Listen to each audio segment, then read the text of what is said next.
NCERT 11th biology chapter wise. जी हाँ मित्रों, मैं 11th के भैयाओं के लिए एक नई सीरीज़ लेकर के आया हूँ जिसमें वो घर बैठे कोविड-19 के कारण चैप्टर वाइज अपने 11th की बायोलॉजी को पढ़ सकेंगे और बोर्ड में तथा वो यदि नीट की प्रिपरेशन कर रहे हैं या जनरल कंपटीशन की तैयारी कर रहे हैं जहाँ पे बायोलॉजी पूछी जाती है उसमें बहुत अच्छा स्कोर कर सकेंगे।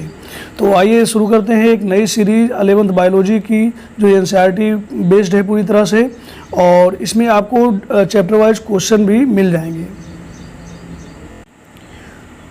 जी हाँ, यदि इस चैनल पर आप नए हैं,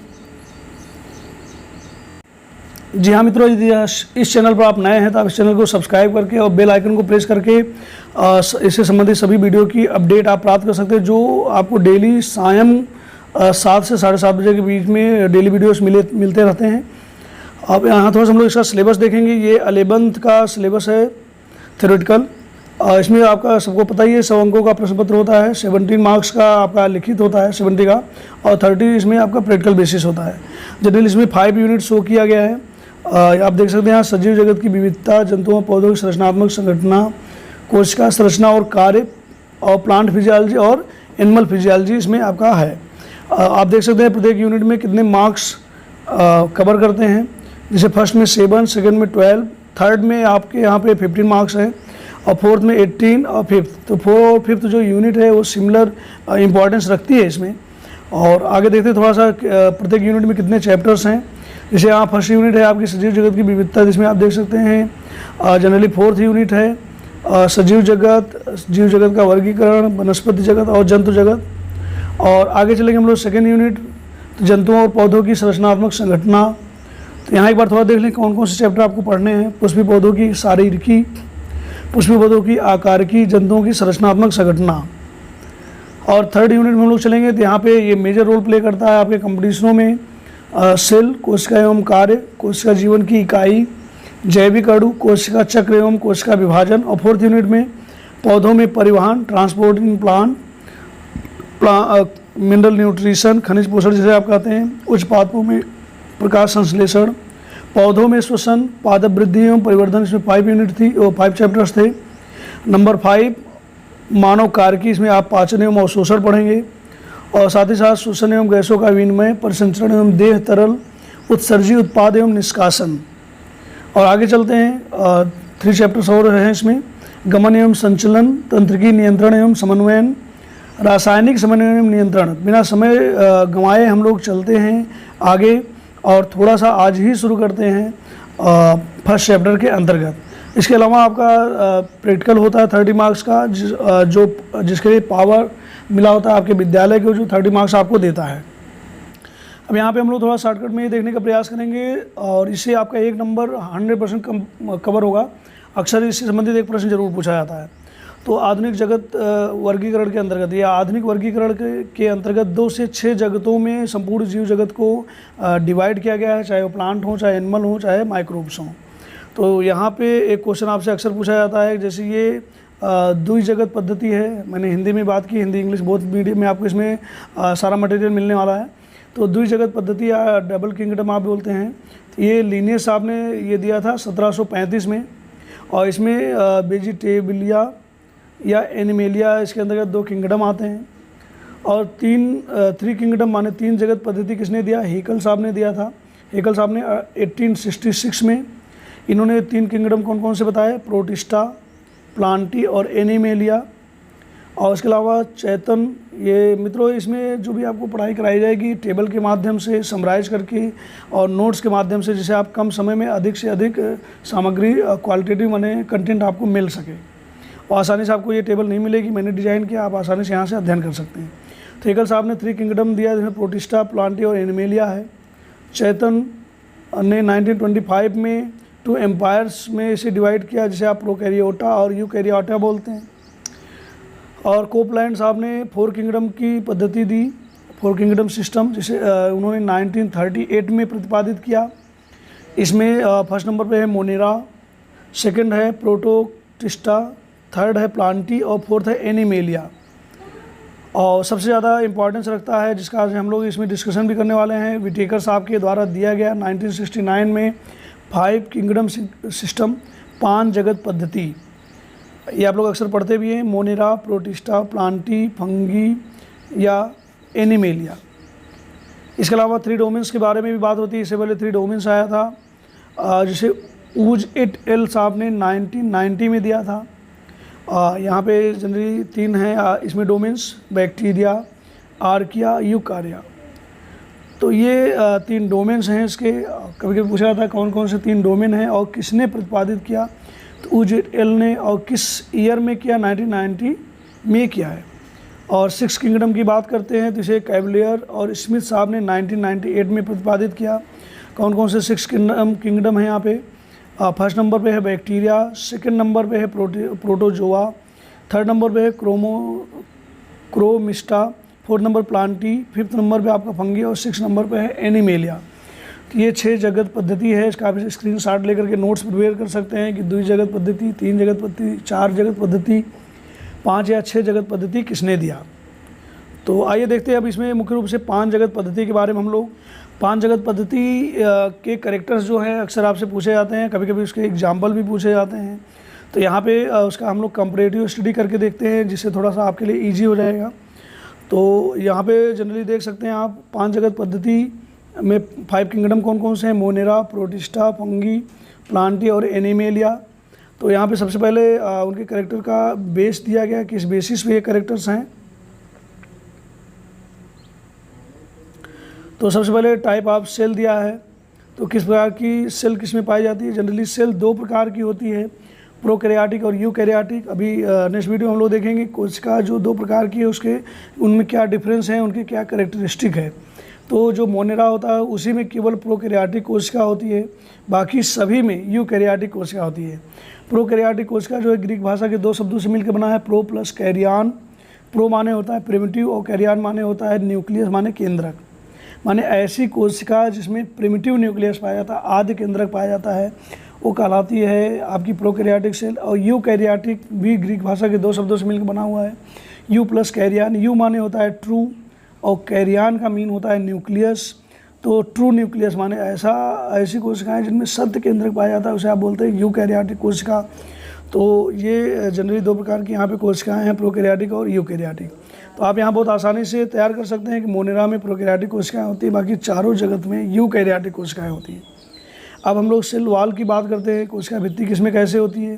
तो मोनेरा में जो होता है वो जो कोशिका भित्ति है वो सेलुलोज रहित होती है,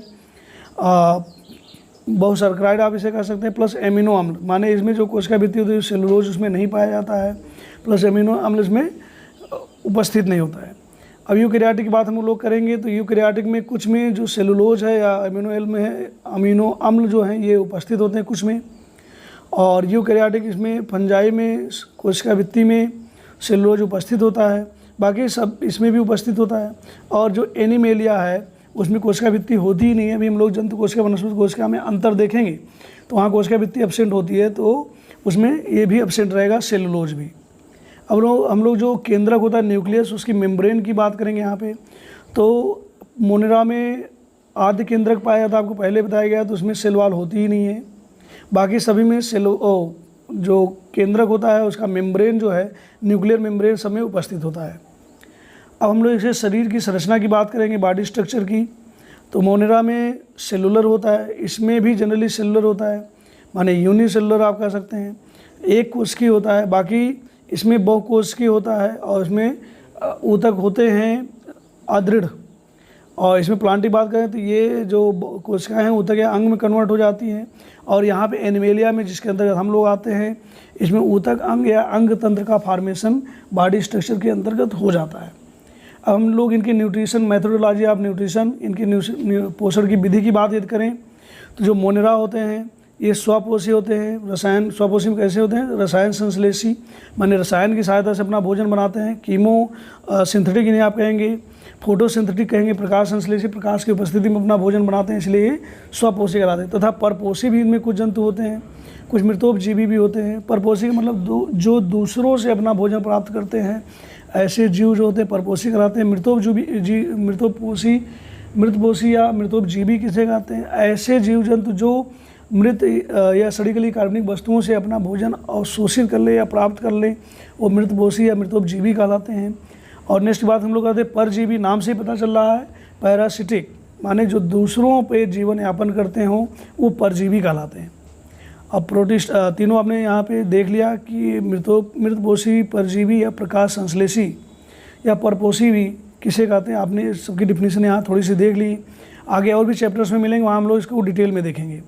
अब हम लोग यहाँ प्रोटिस्टा की बात करते हैं, तो प्रोटिस्टा में भी स्वपोषी होते हैं, अपना प्रकाश संश्लेषण द्वारा भोजन बनाते हैं, कुछ परपोषी होते हैं। फंगी जो होते हैं ये परपोषी या मृतपोषी होते हैं, इनमें स्वपोषी कोई नहीं होता है। क्यों नहीं होता है? क्योंकि इनमें क्लोरोफिल उपस्थित ही नहीं होता है। जब भी कोई प्लांट अपना भोजन स्वयं बनाएगा, प्रकाश संश्लेषण की उसमें क्रिया होगी, तो उसमें क्लोरोफिल अवश्य उपस्थित होगा। बिना क्लोरोफिल के वो अपना भोजन स्वयं नहीं बना सकेगा। ऐसा फंगी में होता ही नहीं है, इसलिए मृतपोषी या परजीवी होते हैं।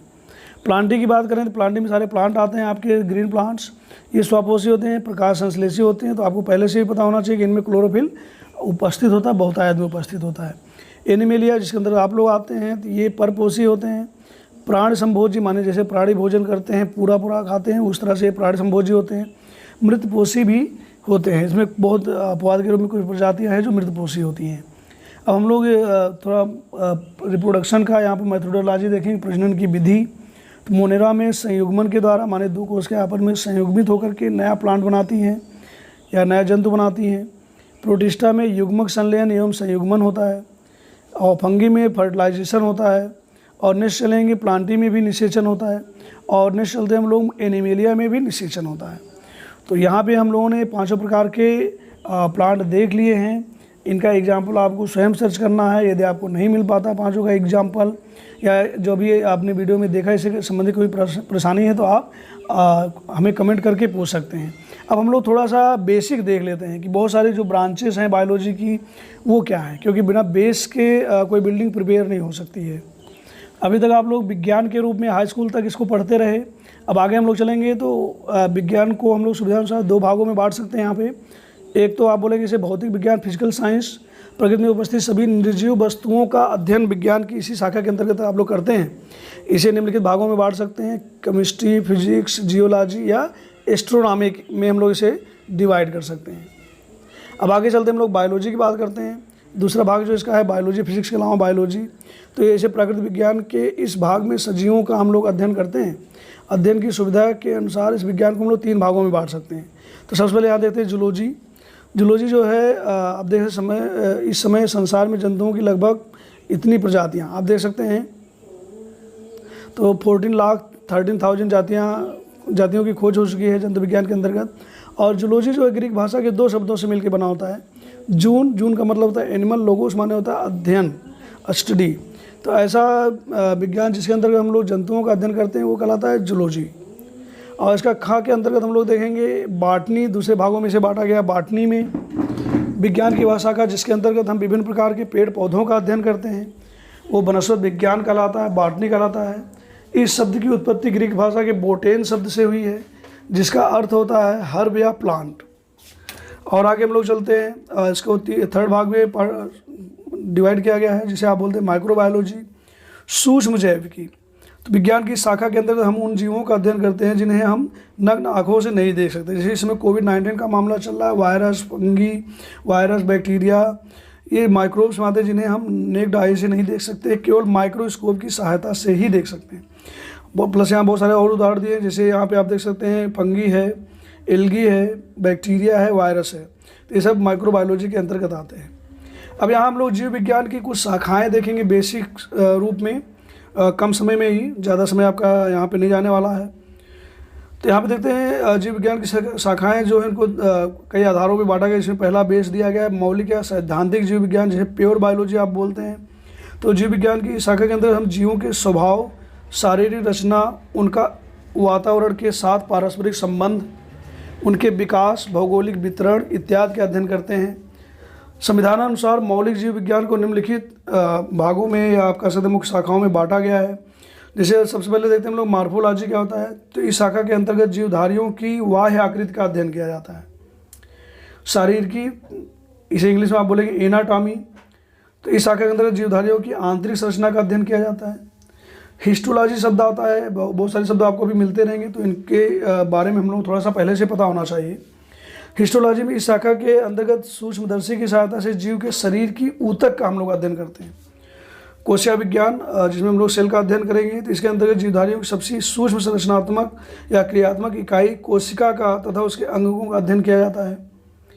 नंबर 5 फिजियोलॉजी आप बोलते हैं कार्य की, जिसमें आपके 18 अंक कवर करते हैं और आपको वहाँ पे ना माने ये फिजियोलॉजी 2 तरह की होती है।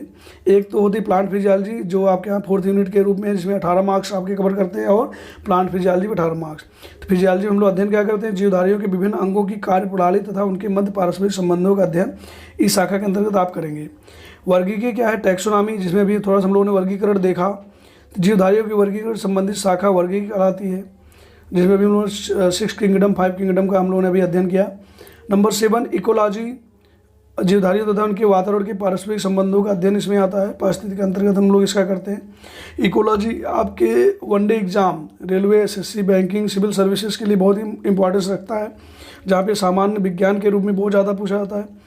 एम्ब्रियोलॉजी, भ्रूणकी की बात करें तो इस शाखा के अंतर्गत निषेचन के पश्चात अंडे से भ्रूण बनने या भ्रूण की संरचना और उसमें परिवर्धन माने चारों तरफ से उसमें जो वृद्धि होती है उसका अध्ययन हम लोग करते हैं एम्ब्रियोलॉजी के अंतर्गत।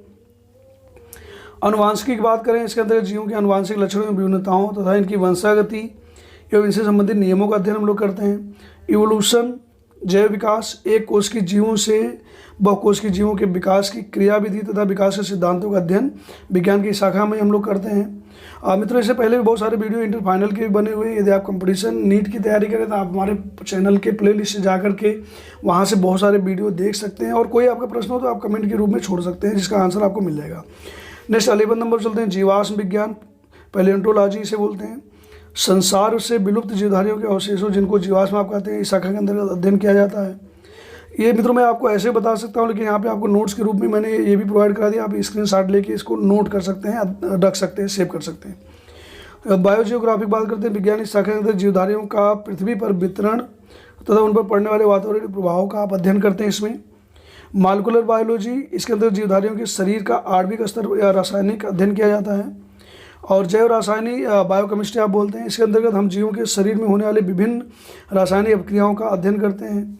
और नंबर 15 पे है बायोफिजिक्स, जैव भौतिकी, जीव विज्ञान की शाखा के अंदर हम भौतिक सिद्धांतों के आधार पर जीवधारियों में होने वाले विभिन्न क्रियाओं का अध्ययन करते हैं। नंबर 16 स्पेस बायोलॉजी, अंतरिक्ष जीव विज्ञान, पिछले कुछ वर्षों में जीव विज्ञान की शाखा का भी विकास तीव्र हुआ है। नंबर 17 रोग विज्ञान, जीव में होने वाले विभिन्न प्रकार के रोगों तथा उनके कार्यों का अध्ययन हम इस विज्ञान की शाखा के अंतर्गत हम लोग करते हैं मुख्य रूप से। दूसरा जो बेस इसका बना था वो है व्यवहारिक जीव विज्ञान। अभी हम लोग प्योर बायोलॉजी देख रहे थे, इसमें 16 ब्रांचों को हम लोगों ने देखा। अप्लाइड बायोलॉजी से बोलते हैं, जीव विज्ञान इस शाखा के अंदर हम जीवों तथा मनुष्य के मध्य घनिष्ठ संबंधों का अध्ययन करते हैं, माने उससे क्या लाभ हानि है मनुष्य को, उसका हम लोग अध्ययन करते हैं। मानव समाज की उन्नति की जा सकती है इनके द्वारा कि नहीं, इस संदर्भ कुछ महत्वपूर्ण शाखाएं निम्नलिखित हैं। इससे हम पृथ्वी के अलग अलग विभिन्न ग्रहों में जीवन की संभावना का भी अध्ययन करते हैं। जैसे आप देखते हैं एग्रीकल्चर की बात करें, जो मेजर रोल भारत में प्ले करता है, और भारत एक कृषि प्रधान देश है आप जानते हैं, और अपनी दैनिक जीवन की जो आवश्यकताएं हैं, जो पदार्थ उससे मिलते हैं, जो पेड़ पौधे या जंतु हमें पदार्थ मिलते हैं, इस शाखा के अंतर्गत ही हम लोग अध्ययन करते हैं। साथ ही साथ फसलों से प्राप्त होने वाली विभिन्न वस्तुओं तथा खाद्य पदार्थों का भी अध्ययन इस शाखा के अंतर्गत हम लोग करते हैं। एनिमल हस्बेंड्री, पशुपालन जिसे बोलते हैं, इसके अंतर्गत हम लोग जिससे हमें दूध, घी, मक्खन, आंस या मांस, अंडे, चमड़ा इत्यादि प्राप्त होता है। इनमें हम उन जंतुओं का रखरखाव करते हैं तथा उनके प्रजनन से संबंधित अध्ययन और उनका व्यवहार की जो उनका बिहेवियर है उसका अध्ययन हम लोग इस शाखा के अंतर्गत करते हैं। और नेक्स्ट चलते हैं हम लोग यहाँ पे मधुमक्खी पालन 3 नंबर पे है।